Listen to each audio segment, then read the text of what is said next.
going on? A switcheroo. She wants to. We are trying to take turns to learn to. Okay.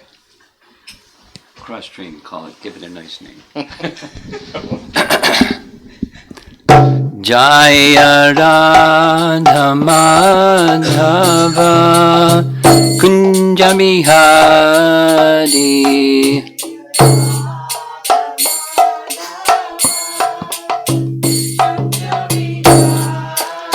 Jaya Radha Madhava Kunja Bihari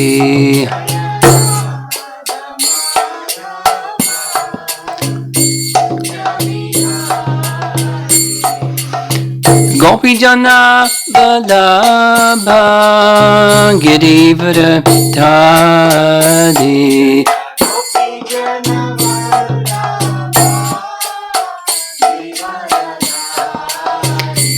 Gopi Jana Vallabha Girivara Dhari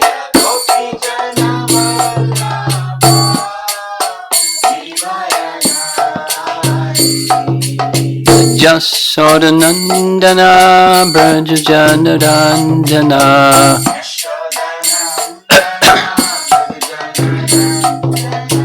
Jasodanandana Brajajanarandana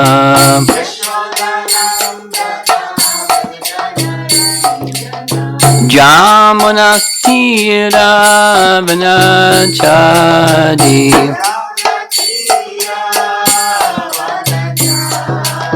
Jamuna Tira Vanachari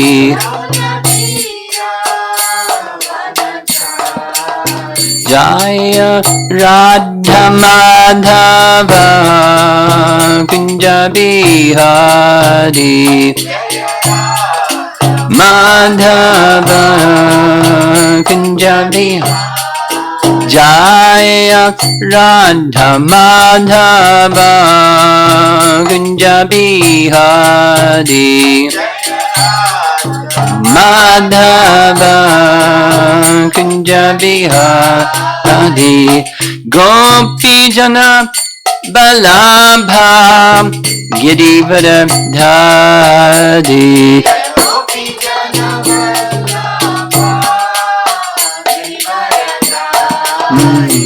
Gopi Jana Vallabha Girivara Dhari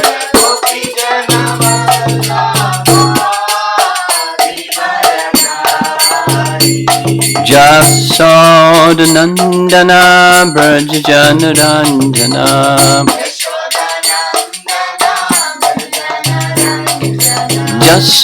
Jasodanandana Brajajanarandana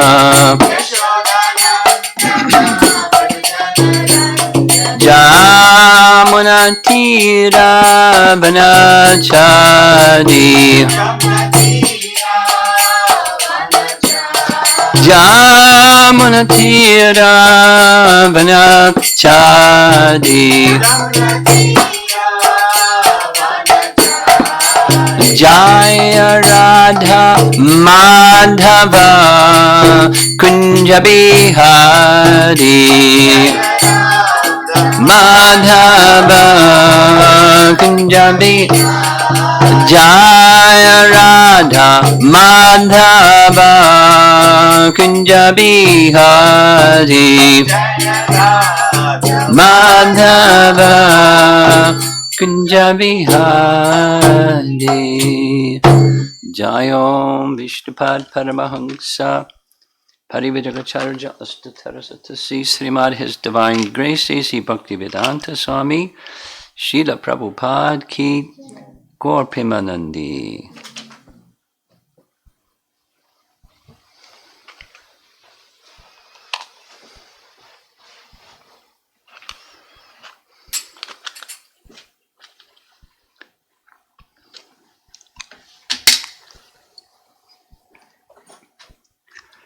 Om Namo Bhagavate Vasudevaya. Om Namo Bhagavate Vasudevaya. Om Namo Bhagavate Vasudevaya.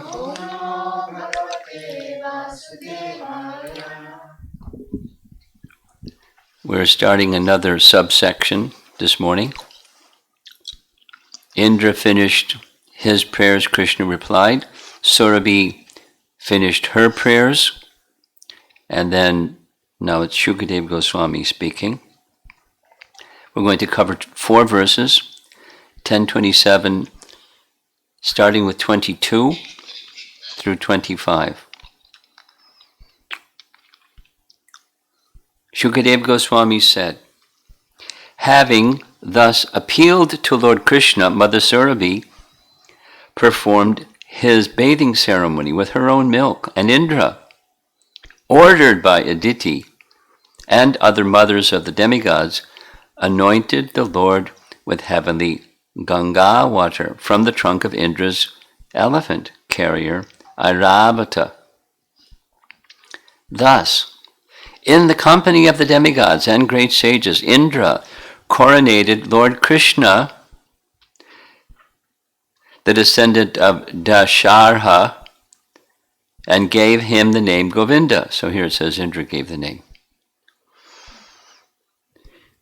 Purport. According to the Acharyas, because Indra was embarrassed by his blunder of attacking Vrindavan, he was reluctant to worship the Lord. Therefore, the heavenly mothers, such as Aditi, encouraged him to go ahead and do so.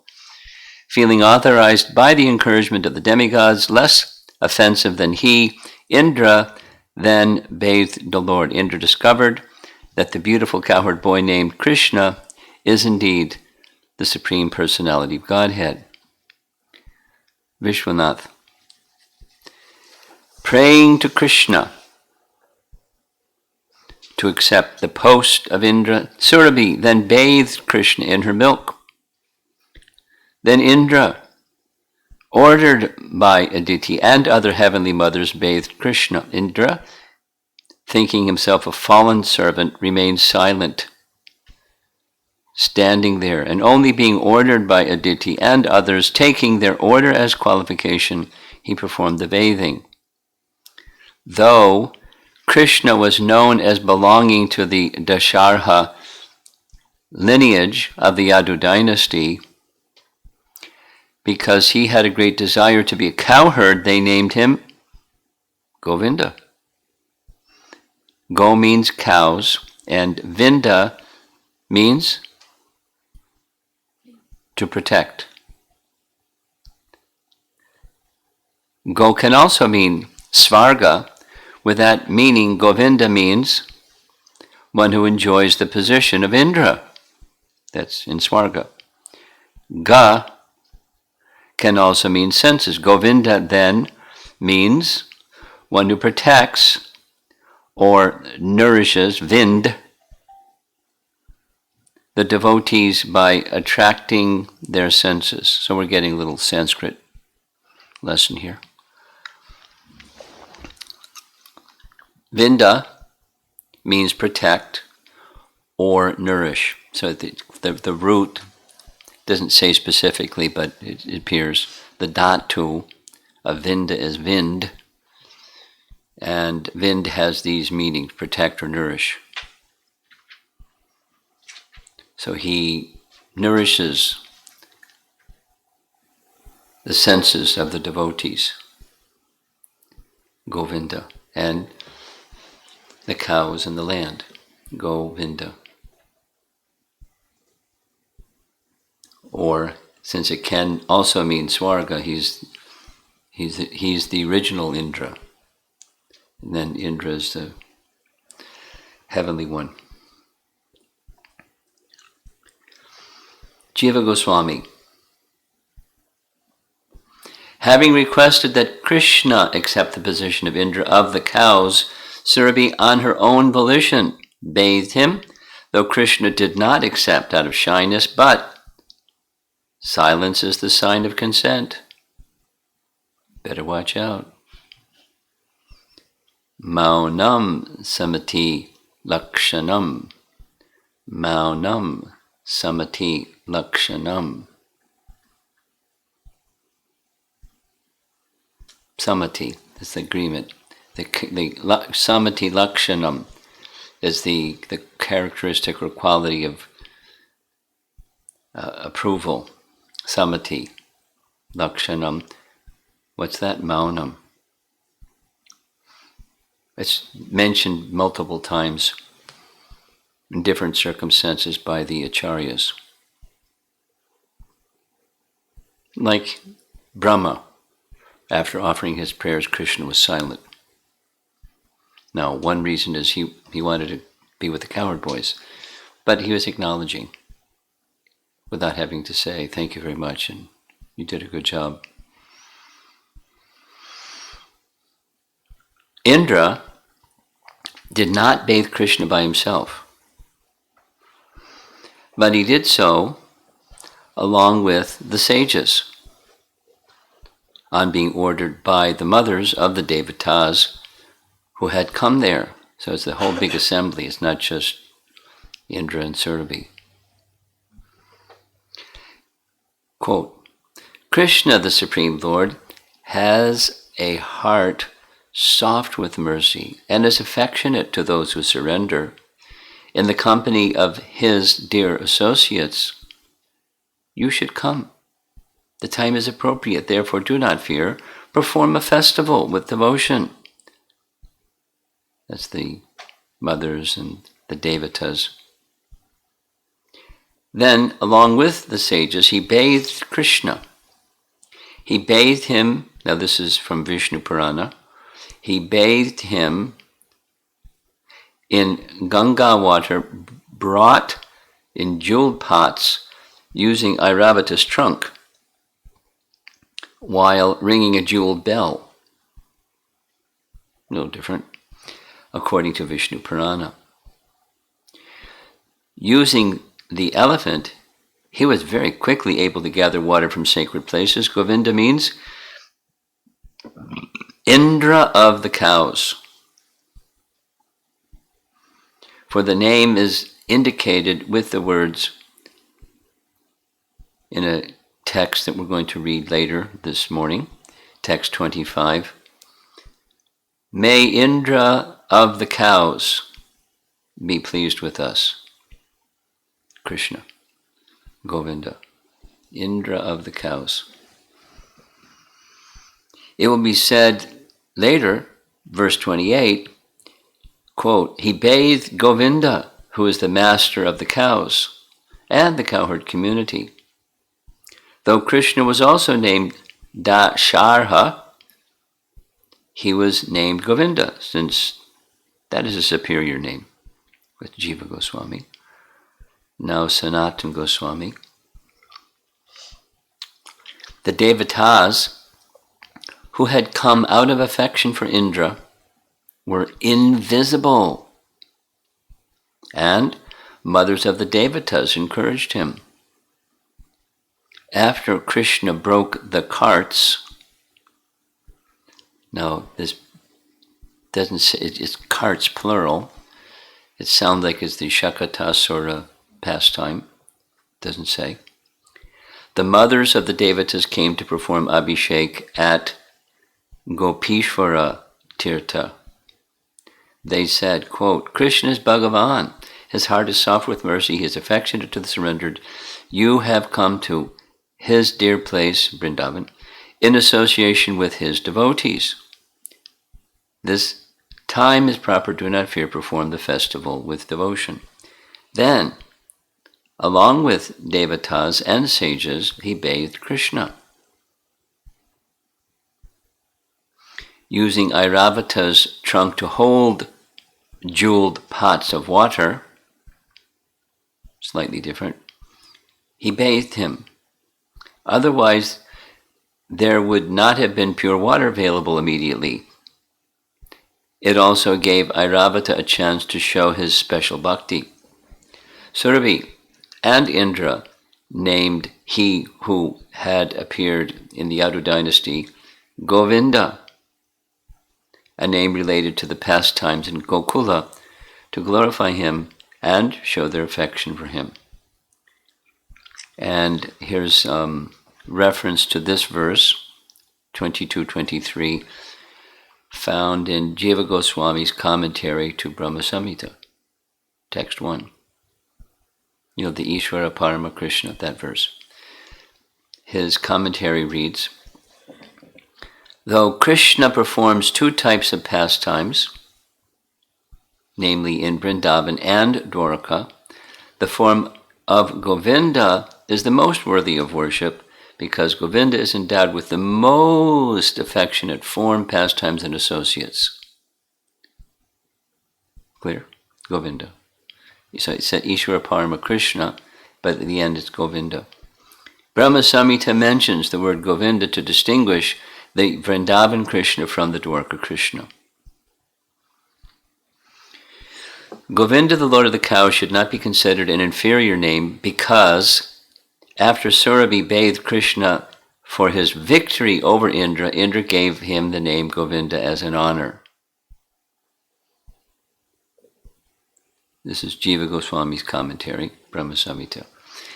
In the previous chapter of Srimad Bhagavatam, that's chapter 26, which we discussed, Shukadev prayed, Priyana Indro Gavam, may the Lord of the Cows be pleased with us. Now it doesn't use Govinda, but may the Lord of the Cows be pleased with us. If Krishna is the shelter of all beings, and then is called shelter of the cows, it indicates that Krishna, as the Lord of the Cows, is perfect in status. Calling Krishna Govinda, Lord of the Cows, does not indicate a lesser being. Okay, that's 22-23. Here's 24. Tumbaru, Narada, and other Gandharvas, along with the Vidyadharas, Siddhas, and Charanas, came there to sing the glories of Lord Hari, which purifies the entire world. The wives of the demigods, filled with joy, danced together in the Lord's honor. No BBT commentary. Here's Jiva Goswami's commentary. Then a festival giving joy to the universe took place. That is described in 3 verses. They, all these personalities, came to Shakra Kund, or Indra Kund, according to Varaha Purana, or Govinda Kund, according to the Skanda Purana. They're on opposite sides of Govardhan Hill. And not because of being ordered by Indra. Tumbaru, he's like a Gandharva chief. Tumbaru is mentioned before Narada because he was superior in singing. That is explained in Linga Purana. Narada is an eternal associate of the Lord and the best among the associates of the Lord's avatars, among the associates such as Garuda. He, Narada, was present there along with Garuda and others among the Gandharvas because of the festival singing. The word Adhayaha indicates that Chitraratha is the king of the demigod, the king of the Gandharvas. I mean, there's many Chitrarathas, but this is the king of the Gandharvas. And others were also there. Or Tumbaru Naradadaya can mean Tumbaru and Narada headed the Gandharvas. The glory of Krishna removed all faults in bhakti, or faults, mala, up to the desire for liberation. And Vishwanath Chakrabarti Thakur writes, very short, Tumbaru, Narada, and other Gandharvas, along with the Vidyadharas, Siddhas, and Charanas, came there to sing the glories of Lord Hari, which purify the entire world. And the wives of the demigods, filled with joy, danced together in the Lord's honor. And then finally, text 25. The most eminent demigods chanted the praises of the Lord and scattered wonderful showers of flowers all around him. All three worlds felt supreme satisfaction, and the cows drenched the surface of the earth with their milk.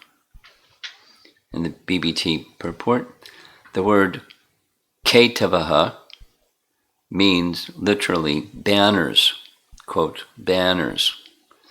The leading demigods are the emblems or banners of the demigod race, and they took the lead in glorifying the Lord and covering him with amazing shower of multicolored fragrant flowers.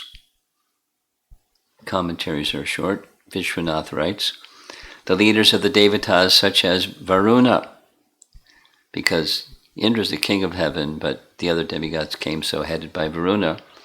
Leaders of the Devatas such as Varuna praised Govinda. They covered Krishna with a shower of wonderful flowers. The cows moistened the earth with their milk. Jiva. The leaders of the Devatas included persons like Varuna. They sprinkled him with remarkable showers of flowers. The three worlds attained bliss, to which there was nothing superior. Just a little bit more. Sanatana Goswami writes, the leaders of the Devatas included persons like Varuna and Garuda, Narada, etc., or all their associates. They, with certainty, showered Krishna with flowers, which spread everywhere in an astonishing manner, with flowers which were of remarkable appearance. Everyone felt bliss which surpassed liberation. By the nature of the ceremony, even Indra felt great joy at that time. Cows drenched the earth with milk. And that's it.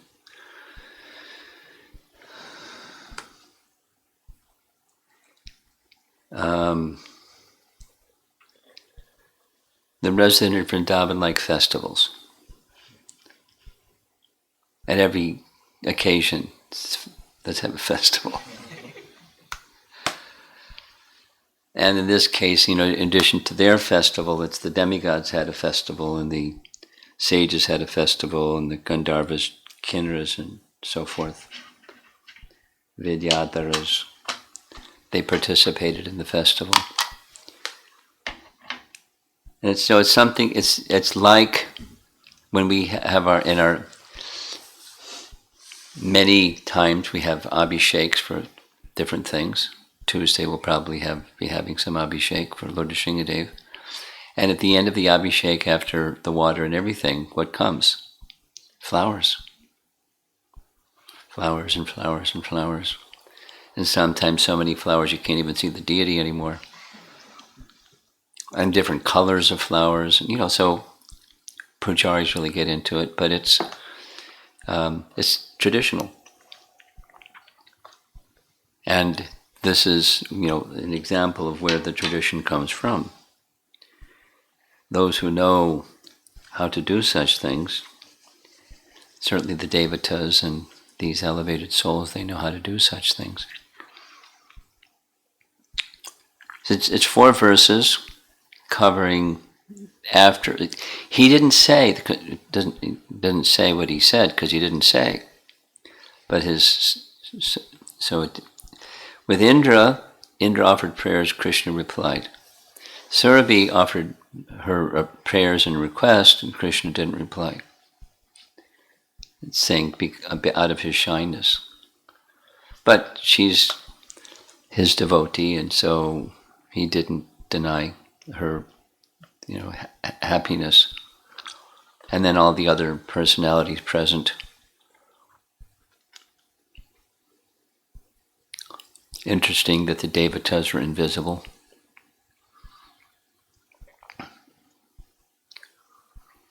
The Sadhaputta explains, he uses the word quarantine. The demigods, there's many descriptions that demigods do regularly come and visit here. This is in the Vedic cosmology description. So that the number, that how many yojanas above Bhumandala is the Swargaloka is described, and apparently, because it's described again and again, the devatas would come. There would be a function and they would come. Sometimes here is saying they're invisible but visible, and people could see them. But when Kali Yuga begins, the Earth planet is quarantined. That's what his language. That's an appropriate word for our present time, because it's too contaminated. It's too toxic. Something like the prohibition for those who are in the renounced order of life to cross the ocean. It's like they're quarantined. And the reason is because on the other side of the ocean, people are uncivilized. They don't have any higher culture. No, that's in the modern times. In previous times, it was likely something different. But because there was one king ruling the world, etc.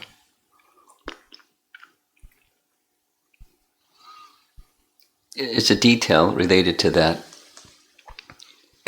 One of the chapters of Sadhuputa's book, Vedic Cosmology and Cosmography, it's a fancy title, but one chapter is, through his scholarship, he looked to see what different cultures around the world have as a picture of cosmology. And long story short, there's a lot of similarity, like remarkable similarity. It's not accidental. Similarity of cosmology, showing, some of the Mount Sumeru doesn't use the same name. A city on top of Mount Sumeru, then it's upside down, it's narrower at the bottom, and so, or a big mountain, and then big trees and elephants on the corners, and all over the world. I mean, from Siberia to South America to Scandinavia to Southeast Asia, and Indian tribes in, North America, China, the world. So he apparently came across some literature of scholars that have looked at this, and his explanation is the scholars had 3 possible explanations, and they ruled out the first 2. It's just an accident. The second one was the genes of human race is just wired to have cosmology look like that. And they ruled those 2 out. So the other one was something they were uncomfortable with, but it was more likely than the other 2. And that is, at one time there was a culture that pervaded the world that had a certain picture, and there was a shared picture that, like language, gets adjusted time, place, but there's a root language, or like a mother tongue or mother language, the original language. So they didn't like it, but it was more plausible than the other 2.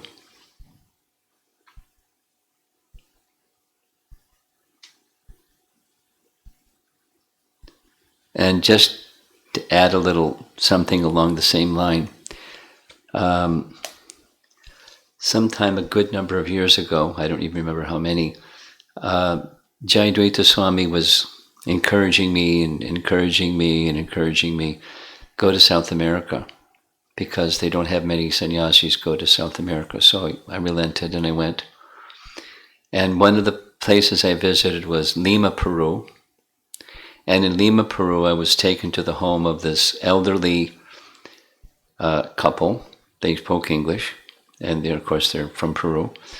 And they were just finishing their PhD number 7 in linguistics. And this language, that language, the other language, and they were very clear that their studies show, and they started giving some examples, and it was like over my head, but the root language is Sanskrit, from which Greek, Latin, etc., etc., etc., are derived. Because Greek and Latin are languages that other Spanish and French and other languages are derived from. But Sanskrit is the root language. And they, had their explanation. So it wasn't like armchair. They were really serious about what they were doing. Can you imagine having 7 PhDs? Gosh, it's a lot of study. So they were very familiar with the subjects. And so, there's evidence to support what the Vedas say.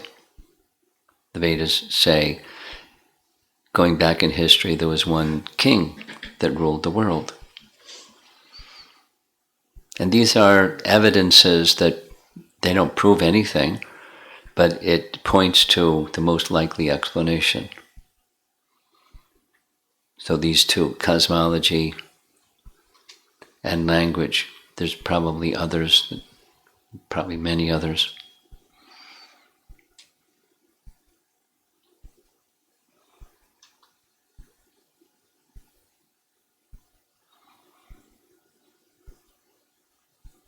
If you're going to be a scholar and you want to get some, income, some family maintenance for your scholarship and some recognition, you have to speculate and come up with something. And then when there's a prominent scholar that comes up with something that people seem to buy in because it sounds really cool, then other scholars kind of get on the bandwagon and they, over there, here and over there and over there, support this like current prominent speculation.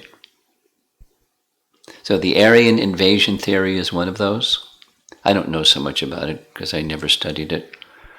But apparently there's a group of scholars that hold that the origin of civilization came from a certain place.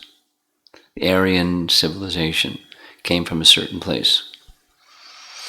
And they verify, cross-verify, blah, blah, blah. So there was a group of devotees that chose to debunk the Aryan invasion theory. And one of them was Sanskrit, and another was archaeology. So devotees have gone through, privately, but collaborated efforts to debunk the Aryan invasion theory. And it's got, it's big holes in the bucket. And I know about that because I know one of the devotees that was involved. And I think I can say his name. He's a professor at University of Rutgers, or Rutgers University. And he did his PhD in Sanskrit at Columbia University. But his master's degree at Columbia University was so astounding. They asked him, the department, Sanskrit department, asked him to develop it further in his PhD thesis, and it had to do with the certain sections of the Brahmanas. That's a section of the original 4 Vedas. There are certain, each of the 4 Vedas, Rig, Sama, Yajur, and Tarva Veda, has sections, and in the Brahmana section there's certain references. So I don't know the scholarship argument, but said, this doesn't imply that, and here's why. And that was his master's and then his PhD thesis. And he told me he was in discussion with people that are doing something over there and something over there, kind of concerted effort to poke holes in the Aryan invasion theory as scholars, because scholars came up with it and then people buy into it. There's other theories too, like everybody came from Africa. That's another one.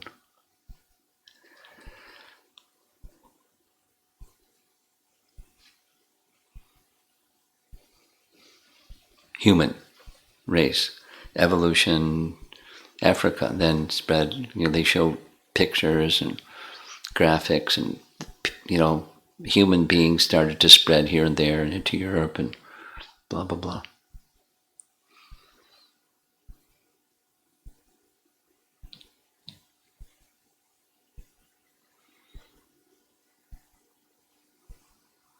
So back to the text we just studied. These are descriptions spoken by Shukadeva Goswami, which he received from, of course, from Vyasadeva, and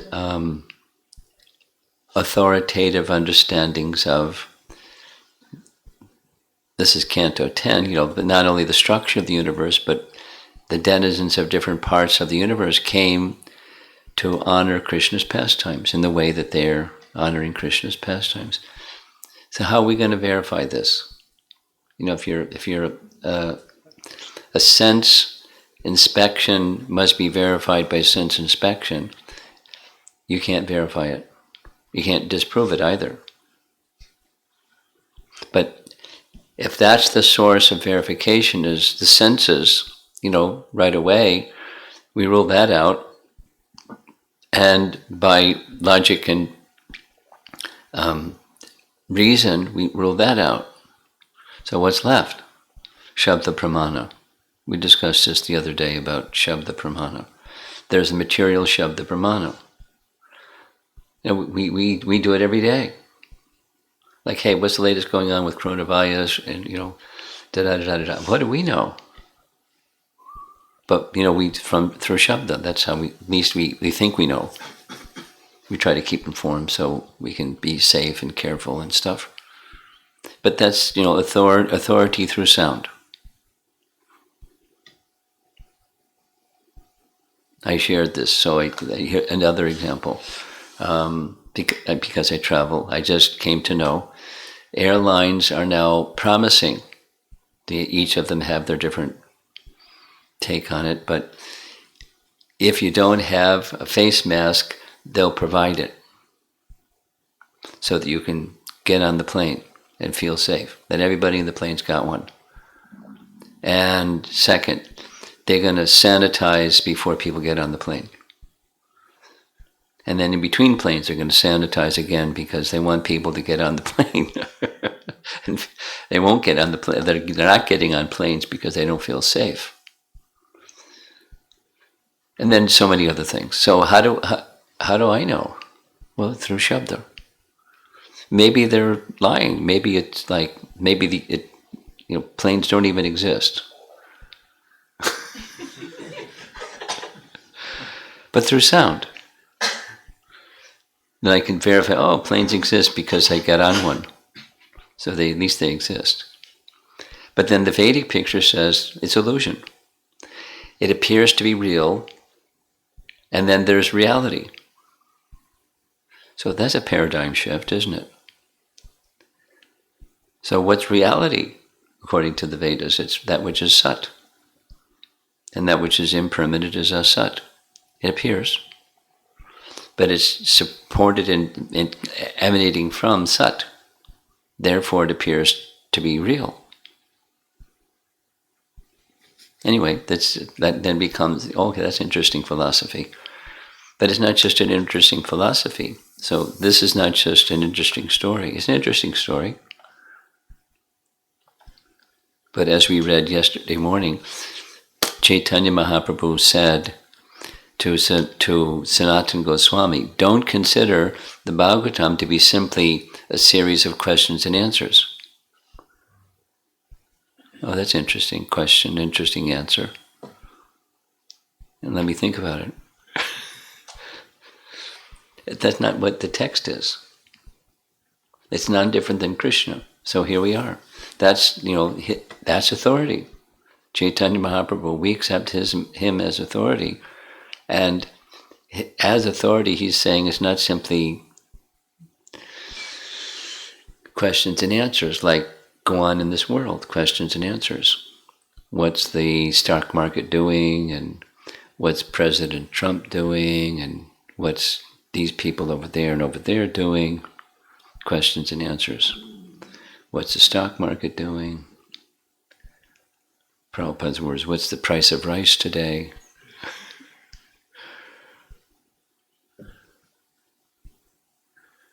Questions and answers. And it is questions and answers on a transcendental subject matter, but it's not just questions and answers, it's connection with Krishna. And the picture is very different than what our everyday experience is. We don't see devatas. We don't see Gandharvas and Kinnaras and Vidyadharas. We don't see Krishna. We don't see Airavata carrying Ganges water in his trunk. We don't see any of this. So why are we... So it's Apaurushaya Shabda Pramana. It's faith in sound that comes from an infallible source. Too much fallible source sounds that spin the mind and makes everything confused. And illusion keeps going. So we like Apaurushaya Shabda Pramana. We like Srimad Bhagavatam. We trust in it. We don't understand it, that's okay. We trust in that sound vibration, and it will cleanse, purify, and elevate consciousness. So gradually, as consciousness becomes less covered, we can start to understand things we couldn't understand in covered consciousness.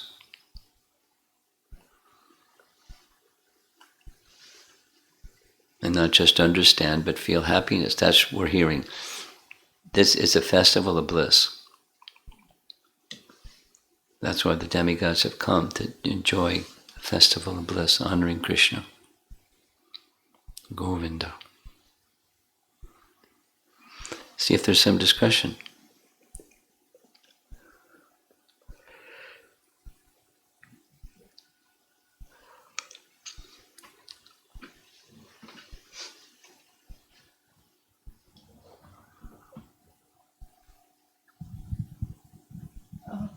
Guru Maharaj, on this topic of verifiable authority, I was just thinking of the Srimad Bhagavatam or the Brihad Bhagavatam with the discussions that we are having. They're coming from Smriti, right? Is that understandable? Coming from? Smriti, like it's not the Shruti part of the... Well, it's also coming from realization, not only from Shruti or Smriti. It's rooted there, that's to verify the realization, but it's coming from, that's realized knowledge, which we accept from our acharyas. So our faith in the acharyas, yes.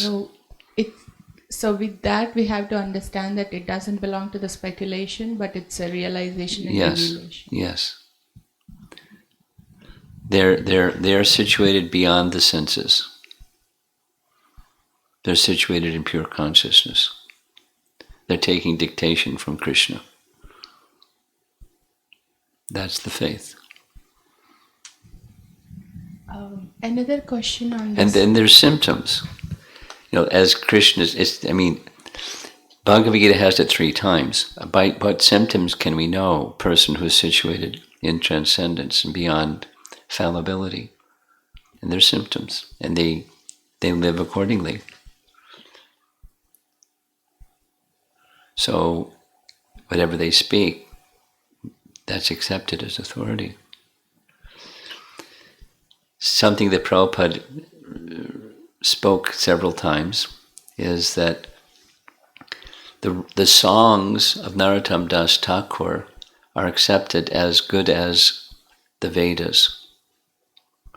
Now the Vedas emanate from Krishna. We accept them on the premise, or with the understanding, the Vedas come directly from Krishna. And Narottam Das Thakur is not Krishna. But he's so intimately connected with Krishna. This is Bhaktivinoda Thakur, who liked to write songs too. But he spoke, and subsequent acharyas have spoken like that. It's as good as the Vedas. And that's because of his connection. He's on such a platform. And how do we know he's on such a platform? There's symptoms. And anything he says is confirmed by Scripture. So he doesn't say something that's not confirmed by Scripture. So whatever he says is...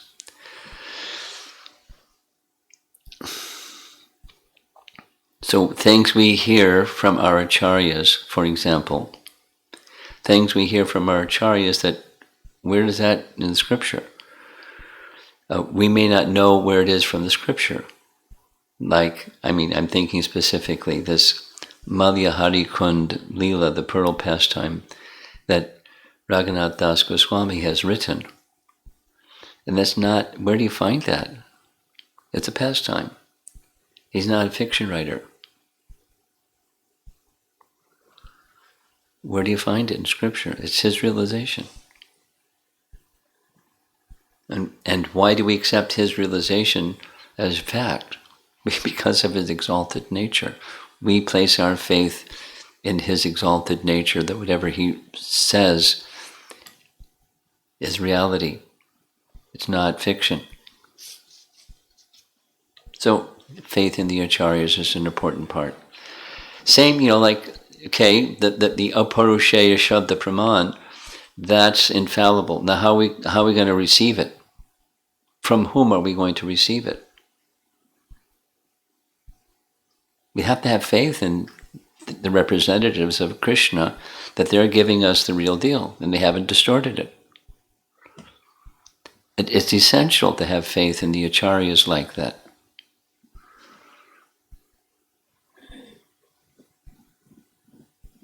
Now, next. Another question on the faith, Guru Maharaj, we have to have that faith.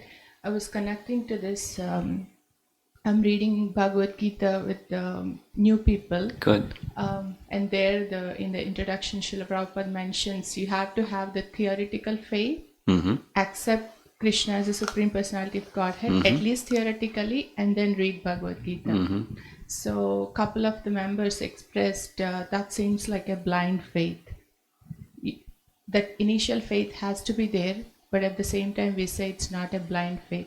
It may be a standard question, but would like to hear from you. Okay. Good question.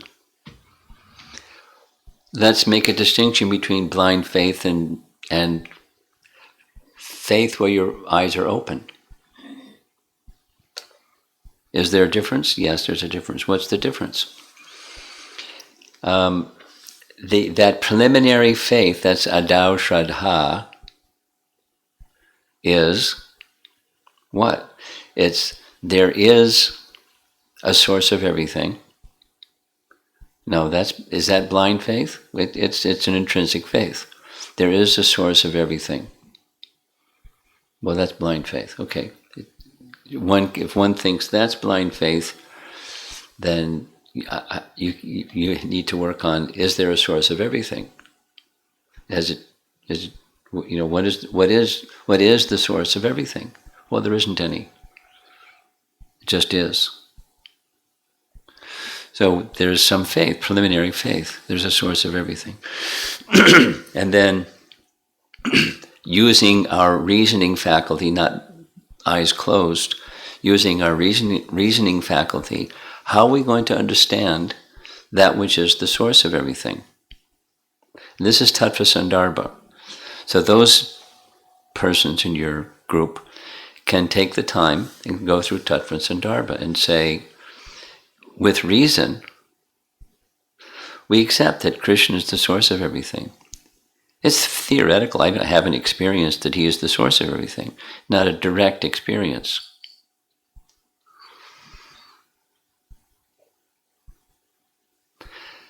But it's reasonable. And here's the steps to get that conviction. So, I don't know if it's the place for our little Bhakti Vriksha group where we're going to go through Tattva Sandarbha. But you can go through there. It's explained and it's recorded. Romapada Swami's given an elaborate seminar on that. Go listen to it and see if it's reasonable. And so this one sentence is that, at least theoretically. You're not blind. There's reason. But reason is fallible and senses are fallible. That's also very reasonable. So then we need some other source. And that's right in Tattva Sandarbha. So what's some other source that's not fallible besides our senses and our mind? What's that? It's reasonable. There has to be. If there is a source of everything, we want to know it. How do you know it? What's the pramana? What's the means of knowing?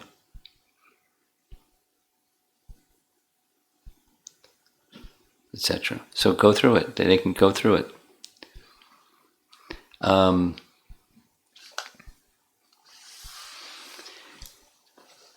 I don't know if she's listening, but to this class right now. But one college student just wrote to me yesterday, a little text, saying they're in their freshman year of college, finishing the first year, that they have found in college there's a new religion, and that is don't have a religion. Believe in karma and your own experience. And if you can't experience it, then you just push it to the side. It's not something you even talk about. It's experience. So who's going to have the experience of transcendence if you don't accept some authority? Answer, you won't. But it was their words. It seems that this is the new religion.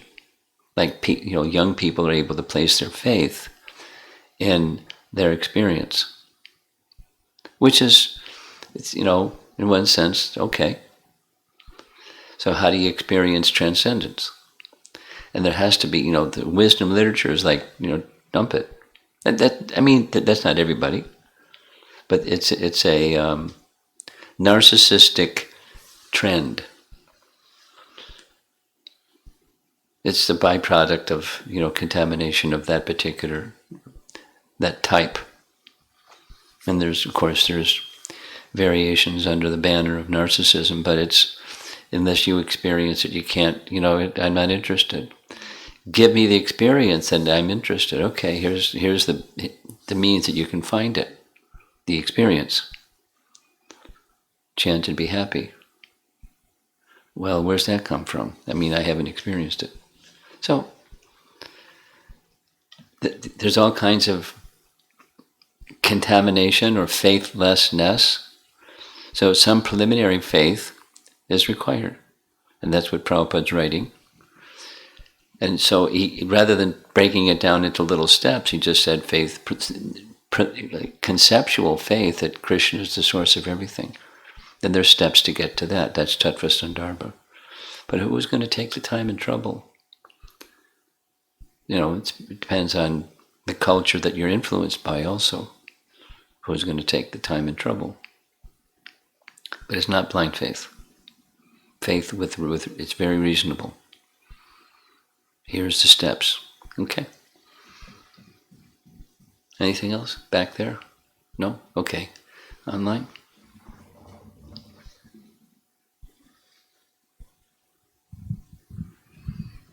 So this is Rati Prabhu's question.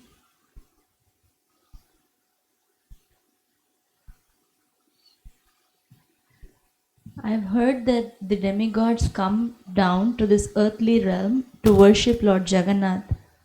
And I have also heard that demigods descend to Vrindavan to take darshan and participate in the festival celebrations. I do not have a reference for what I said, but is this true?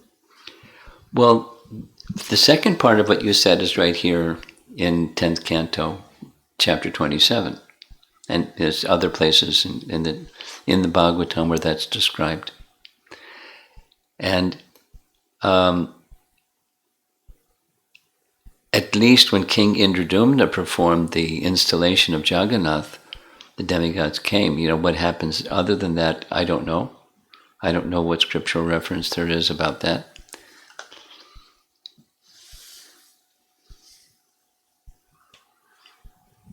This is Visalaksha Prabhu. King Indra, reluctant to approach Lord Krishna due to his blunders in Braja. The attitude of doing blunders are there in my services. What step shall I take to serve nicely? Stop making blunders. And one of the ways to stop making blunders is become purified and work under authority.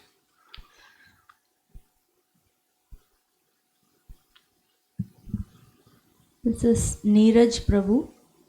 We come across many people who deeply believe in theory of evolution. Mm-hmm. Should we engage with them to try to convince them? Depends. Some people are stubborn, and we don't waste our time with stubborn people. Just like, some people are born-again Christians, and you have a conversation with them, and whatever the conversation goes, it comes back to the one thing. Christ is the only way. And that's like, so we don't need to go through that round and around thing. But it depends. Some people may be more, give me some evidence or something that can help me understand, and then you better know your stuff. You're going to have that kind of conversation with people that are invested.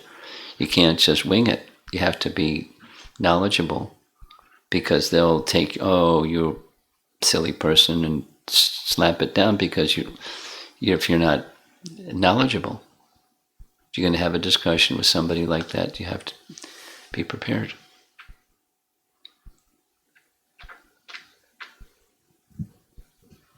This is from Kanakamanjari Mataji. Now, just when Prabhupada had conversations with such people, his preparation was his deep conviction, as you know. He would say, I haven't studied all those things they speak about, but his deep conviction that Krishna is the source of everything. So if you say Big Bang, there's no Krishna in the picture, so it's got to be wrong. And he was good at debate, and he was fearless as well. He was very bold. So he just gave logical fallacies, and he wouldn't let them move on from the logical fallacy. They'd want to move on. And he'd say, no, before we go on, let's go back to this point. And just stick and stick and stick, so the bucket's got a hole in it. And so if you, this person asking the question, wants to engage with such people, you don't have to know the full range of the thing, but you know where the holes are in the bucket. And don't let them wiggle. Just stay with the holes. You don't have to I'm not interested yet to convince you of another model. I just want to show you the model has holes in it. And it can include, the Vedic picture. It can include people that are scientists, and what they see are the holes in it. So if you're going to have a discussion, then know where the holes are. This is Kanakamanjari Mataji. How does Surabhi cow, who stays with Indra, have so much knowledge to consider Krishna as their Indra while praising him? She's elevated. She's a great personality. She didn't go to Surabhi school. She just has, through devotion, one can have knowledge. Simple.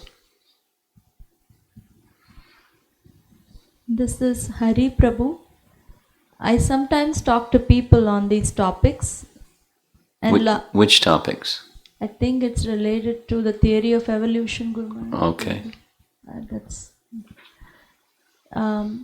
And a lot of people get turned off by the word religion or faith. Yes. I then recommend them to put aside all faith, religion, yes, aside, and take up the faith of yoga. Well, here's what Prabhupada would do. Let's leave the my authority, your authority to the side. Let's speak common sense, and that's the platform he would go to with those people. Because he was very expert at common sense. But if you're going to go there, then you better be ready for common sense kind of dialogue. And they'll want to go to, well, scientists say, and you say, well, Prabhupada would say, you have your authority, and we have our authority. So, you don't accept our authority. So there's no conversation. Let's just speak common sense. That besides this option is common sense.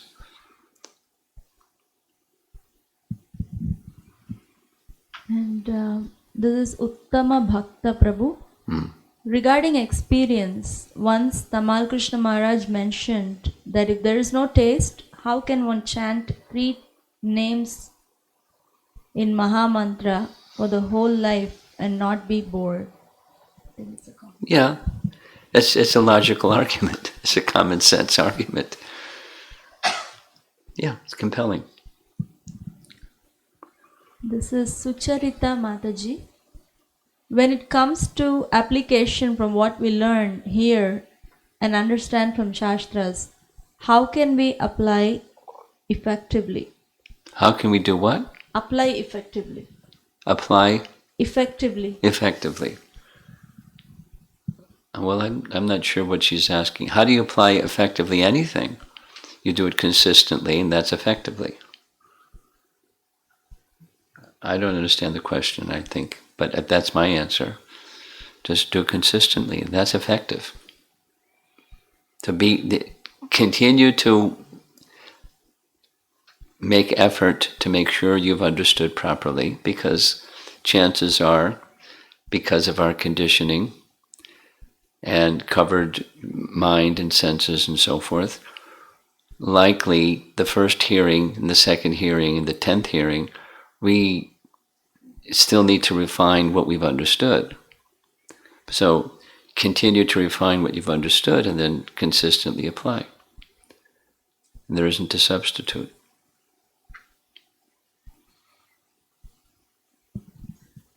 It's Vishalaksh. No, sorry. Sri Radhika Mataji's question. On the other end of the spectrum to what Amrita Keli Mataji asked, there are the children who are being brought up in devotional families who from the start show faith in what they are hearing through scripture.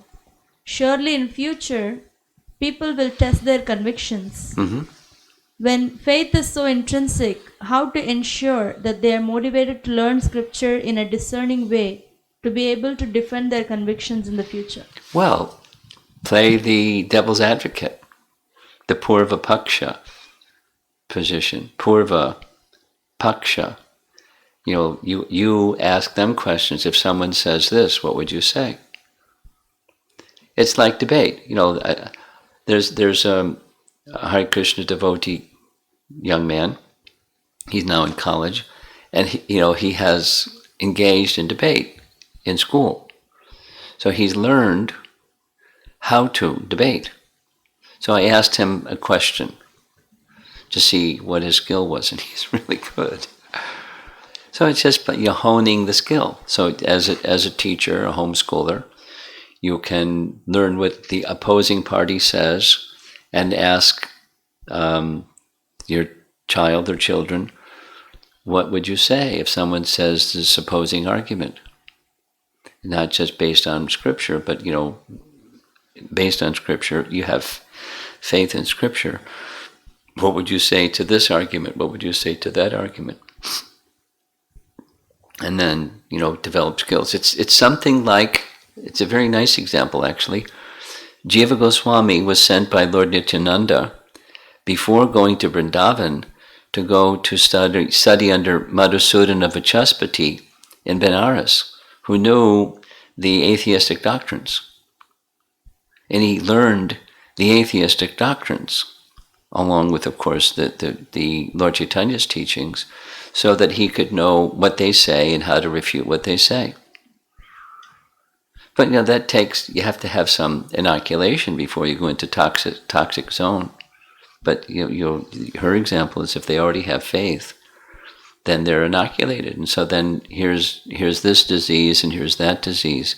How would you respond to it?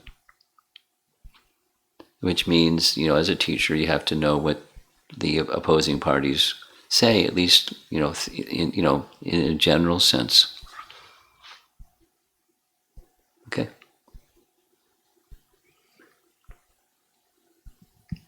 This is Vilasa Manjari Mataji, Premakishore Prabhu's. I tend to put less faith in intelligence as I realize that realization of scriptures is dependent more on Krishna's mercy flowing through previous acharyas. This is reducing my enthusiasm, especially to use my intellect to understand scriptures. And also, I used to be a person driven by intelligence. How do I make this transition from being driven by intelligence to dependence on the mercy and the prayers of Guru Parampara? You use it in a discriminating manner. That's one of the things that intelligence does. It's a faculty of discrimination. You discern one thing from another thing. So discern using your intelligence in service to Krishna and using your intelligence to think, through false ego, I'm going to understand everything. But you don't anesthetize intelligence. You use it.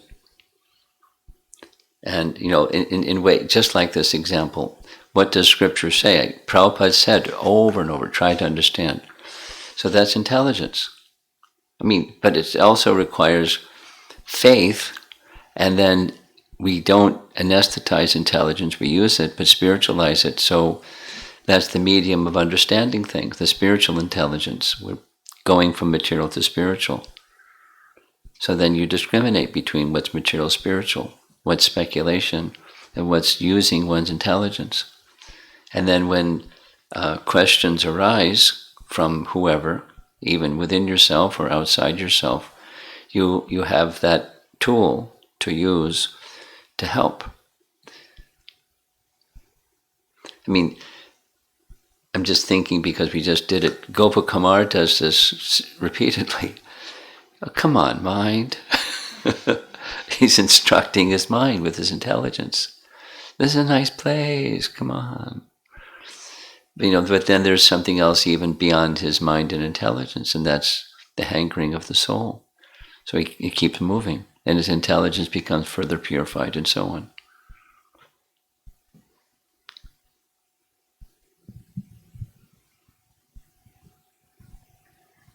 This is Sanjay Prabhu. Thank you very much for the class. I have interest in studying the history of our Vedic civilization, and I find myself often too engrossed in spending time in watching videos related to Aryan invasion theories. As devotees, is it okay to take interest in those subject matters that fights and debunk the false theories about Vedic civilization? Well, if you don't have the correct theory, then you may get sucked into the illusory theory. I know somebody that happened to. I would recommend Devamrita Maharaj's book. I haven't read it, but I just know that he's very thorough. And I would recommend that you reach out to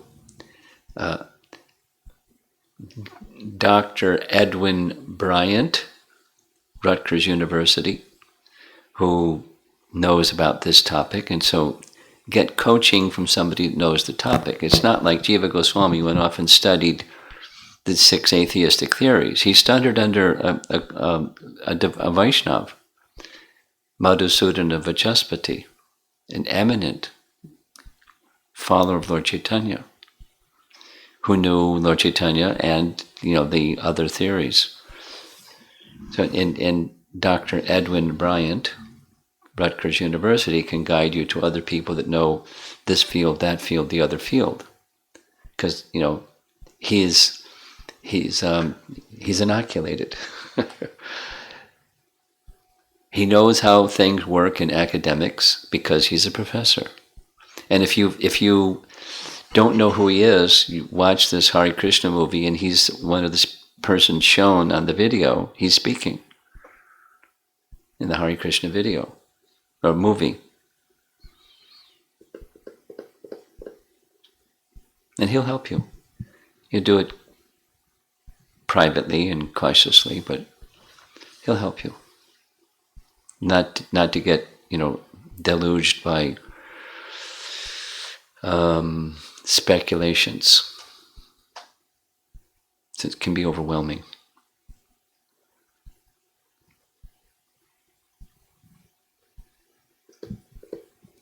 We're done? No. There are multiple. It's already... Let's go. This is Sanda Mataji. It's a personal question.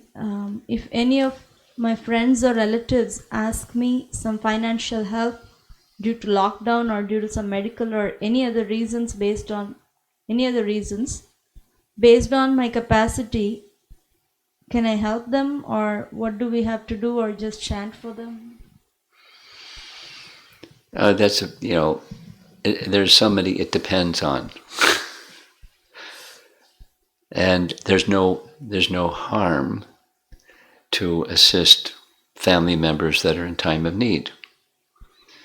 But there's so many variables, and I'm not comfortable giving a cookie cutter answer to a question like that, other than, like, for example, Srila Prabhupada. It was not public, but his secretary informed me that Prabhupada made financial arrangement for his family members to receive something. Because, not that they necessarily were in lockdown need or something, but, he was able to help, and he was happy to help. There was other reasons without going into it. So it's not taboo, but, to what extent and so forth and so on. If it's too delicate to give a blanket answer to.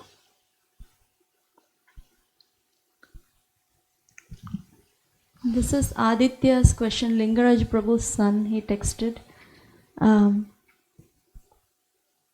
Srimad Bhagavatam 1:12-24, the purport, it states that although a Kshatriya by birth, he, Rantideva, never ate flesh in his life.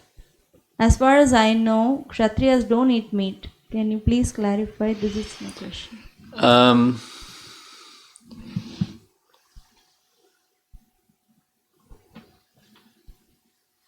I can't remember precisely. Maybe there's somebody online that has a direct answer. But my memory on this topic goes like this.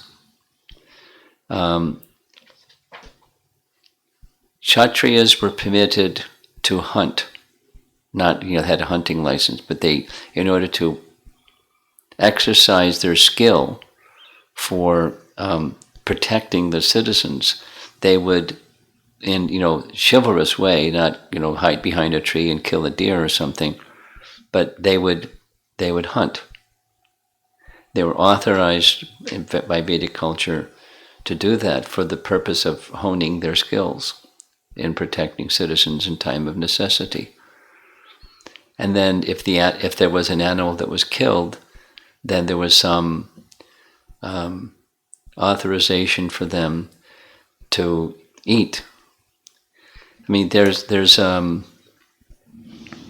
description of something that was previously done. I mean, it gets really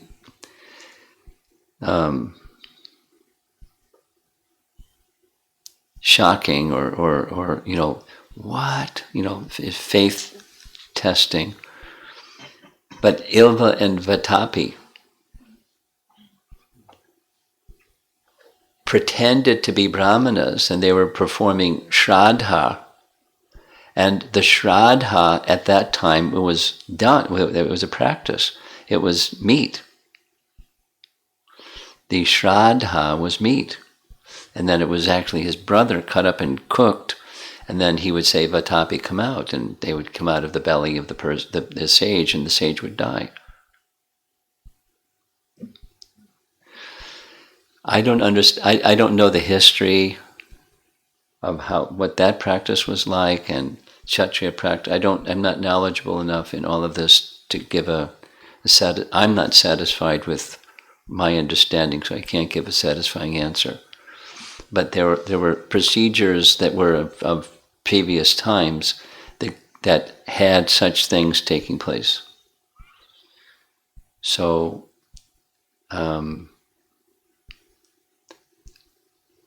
That's about all I can say. And if somebody out there has some scriptural something or other, not now, but you can send it and we'll mention it maybe tomorrow. Go ahead. This is Vilasa Manjari Mataji again has these questions. One is it necessary to give up our intellect to realize scriptures? Give up our what? Intelligence, intellect. Why? Why not use it? Why give it up? Use it in service. And learn how to use it in service. And how to make the transition from being driven by intelligence to depending on the mercy and prayers of the Shastras. By bhakti. That's the steering mechanism.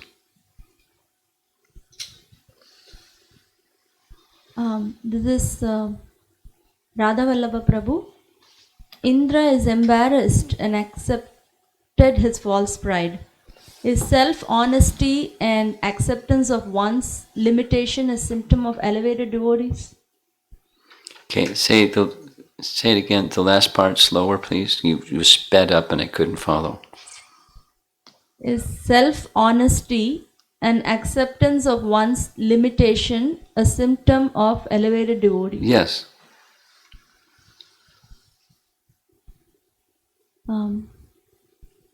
Then Raghava Chaitanya Prabhu, as soon as I use intelligence, Dvandva is coming. How to combat that? How to overcome Dvandva while using intelligence?